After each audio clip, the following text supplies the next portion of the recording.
रघुवंशी समाज के गौरव और यज्ञ सम्राट के नाम से प्रसिद्ध महंत कनक बिहारी दास जी महाराज का सोमवार सुबह 8 बजे नरसिंहपुर के पास सड़क हादसे में निधन हो गया। वह बरमान से छिंदवाड़ा लौट रहे थे, तभी अचानक उनकी कार एक बाइक सवार को बचाने के चक्कर में अनियंत्रित होकर पलट गई, जिससे महंत कनक बिहारी दास जी को गंभीर चोट आई, जिससे उनका मौके पर ही निधन हो गया। चांद के प्रसिद्ध नोनी कला मंदिर से उनका गहरा लगाव था। वह काफी लंबे समय से यहीं पर विराजमान थे। ऐसे में यहाँ भव्य नर्मदा पुराण कथा चल रही थी, जिसके प्रमुख आयोजन में वह शामिल होने वाले थे। बरमान से लौटते समय अचानक उनकी कार ग्राम सकरी के पास एक बाइक सवार को बचाने के चक्कर में अनियंत्रित हुई और इस कदर पलटी कि उस पर मौजूद श्रद्धालु पूरी तरह से जख्मी हो गए। बाकी महंत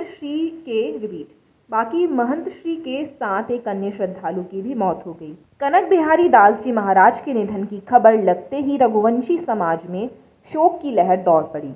कनक बिहारी जी रघुवंशी समाज के गौरव कहलाते थे। जैसे ही उनके निधन की खबर लोगों को लगी, काफी संख्या में लोग करेली बरमान के लिए रवाना हो गए।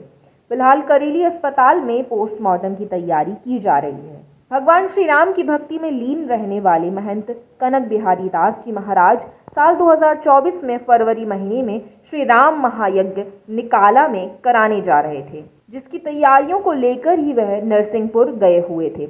लौटते समय वह इस हादसे का शिकार हो गए। उनके निधन से छिंदवाड़ा जिले में रहने वाले उनके सैकड़ों श्रद्धालु भक्तों में शोक की लहर दौड़ पड़ी। महंत कनक बिहारी दास जी महाराज मूलतः विदिशा के रहने वाले हैं, लेकिन वह लंबे समय से लोनी कला श्री राम जानकी मंदिर में ही रह रहे थे। लगातार वह विदिशा, गुना और अयोध्या में विभिन्न धार्मिक आयोजनों में शामिल होते थे तथा उनके हजारों शिष्य हैं, जो महाराज श्री के निधन की खबर लगते ही छिंदवाड़ा पहुंचने वाले हैं।